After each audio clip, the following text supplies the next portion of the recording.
So next question பாருங்கள். So next question என்னவா இருக்குன்னா வால்யூம் ரிலேட்டடாக கேட்டிருக்காங்க. ஸோ வால்யூம் ரிலேட்டடாக எப்படி பண்ணுறது, ஒன்றும் இல்லை, ஃபார்முலாஸ் தான் இதுக்கு. ஒரு கனசதுரத்தோட கன அளவு வால்யூம் கொடுத்துருக்காங்க 125 சென்டிமீட்டர் க்யூப் அப்படின்னா அதோட சர்ஃபேஸ் ஏரியா புறப்பரப்பளவு என்ன, ஓகேவா, அதான் கண்டுபிடிக்கணும்.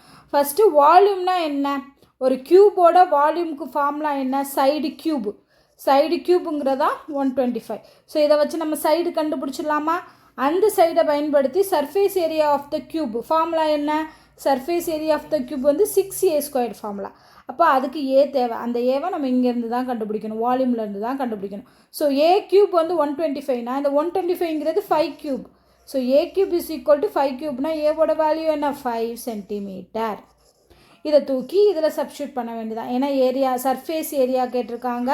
ஸோ சர்ஃபேஸ் ஏரியா ஃபார்முலா என்ன, 6a². 6 இன்ட்டு a²ங்கிறது 5². ஸோ 25. 25 6ஆல் மல்டிப்ளை பண்ணணும்.